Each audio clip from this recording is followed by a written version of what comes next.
बुले घे पाणी घे पोत. काय झालं रे बा? मंडळी काय बसली? हा. कार्यक्रम काय चाललेला? हा. मध्ये झालं प्रिया घे पोत, घे पाणी. तुझ्या घरामध्ये काय चोरी करायला आलं काय? काही दाखवत काय झाले? तुझ्या घरी काय चोरी करत नाही, काय दाखत टाकत नाही. कोणा बाकरीचा कुठं देखील असतंय? बाकीचा कुठे का?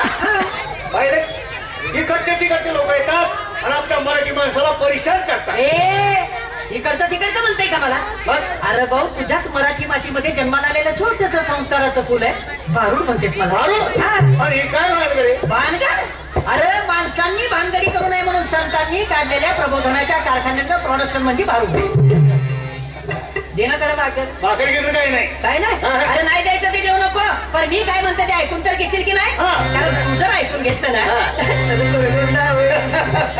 असं आलं भाऊ तुला? मला कसं काय अरे तुलाच नाही, इथं जमलेल्या सगळ्यांना बुरगुंडा होईल. बुरगुंडा म्हणजे तुला काय वाटलं? गुरुबाळा?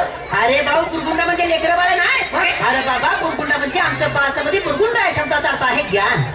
तुला ज्ञान होईल की 4 युगाने 10 अवतार आमच्याच चरख्यामध्ये असतात. तुझे आहे तुझं पाशी, परंतु तू जागा चुकलास. आणि तीच चुकलेली जागा दाखवण्यासाठी संतांनी ग्रंथांचं, भारुडांचं, वाङ्मयांचं निर्मिती केलेलं आहे. भाऊ मला सांग, एखाद्या वेळी ग्रंथ पूर्ण झालं, त्याचं दुसरं आवृत्ती काढतायत. भारूड जर फाटायला लागलं, त्याचं झेरॉक्स करून ठेवतायत. परंतु मला सांग भाऊ, ज्या ग्रंथांचा संस्कार करून देण्यासाठी या नरघ्याची प्राप्ती आम्हाला परमात्माने करून दिली, या नरघ्याचं झेरॉक्स समजून झालं करे भाऊ तयार? नाही.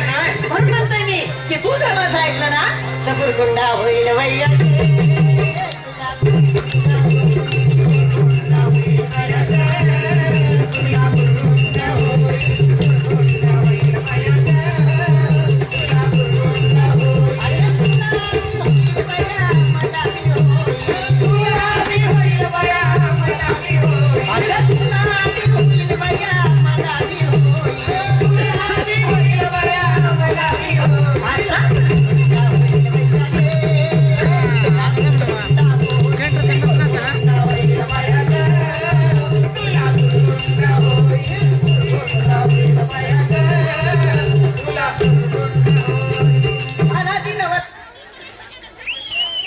चला सेंटरला जा.